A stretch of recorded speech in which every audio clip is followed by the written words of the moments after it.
এই আবর্জনার স্তূপের পাশে খেলছে ফিলিস্তিনের শিশুরা। শুধু খাদ্য বা বিশুদ্ধ পানি নয়, ফিলিস্তিনিদের জীবনে বাসযোগ্য পরিবেশের সংকট তীব্র হয়ে উঠছে। গাজার প্রতিটি জায়গা এ আবর্জনায় ভরা। এমন অস্বাস্থ্যকর পরিবেশে বেঁচে থাকার প্রাণান্তকর চেষ্টা তাঁবুগুলোতে আশ্রিত ফিলিস্তিনিদের। গাজায় জাতিসংঘ অফিস থেকে মাত্র 150 মিটার দূরেও 1 লাখ টনের এমন আবর্জনার স্তূপ। তা অপসারণের কোনো সম্ভাবনা দেখছে না সংস্থাটি। I think one of the most shocking things I'm seeing is just about 150 meters away from where we're staying. আমি অবাক না হয়ে পারছি না। আমার অফিস থেকে মাত্র 150 মিটার দূরে 1 লাখ টনের আবর্জনার স্তূপ। প্রতিদিন এখানে ময়লা জমা হচ্ছে, বসবাস করার পরিবেশ নষ্ট হচ্ছে।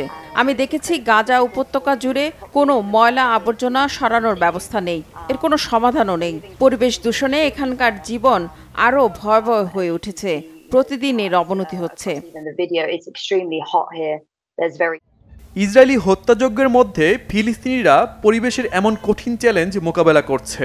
এদিকে গ্রীষ্মের তীব্র তাপে পুড়ছে তাঁবুতে আশ্রয় নেওয়া ফিলিস্তিনিরা।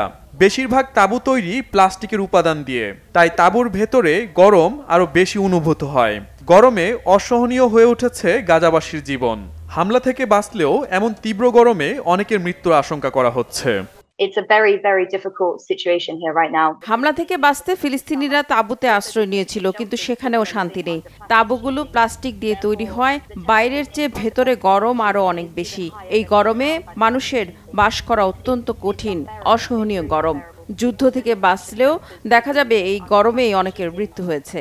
গরম আর আবর্জনা সেই বিশুদ্ধ পানিগুলোকেও নষ্ট করে দিচ্ছে।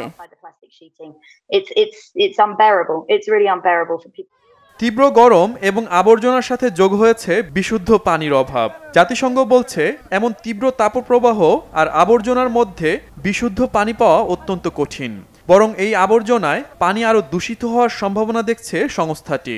আর এতেই ডায়রিয়া সহ বিভিন্ন রোগ ছড়িয়ে পড়ার শঙ্কা তৈরি হয়েছে। Like I said, 150 meters away. এমনিতেই গাজা ভূখণ্ডে বিশুদ্ধ পানি নেই, তার উপর গরম আর আবর্জনা সেই বিশুদ্ধ পানিগুলোকেও নষ্ট করে দিচ্ছে। And these are just the temporary sites. Shahid Arafat, Bangla vision news desk.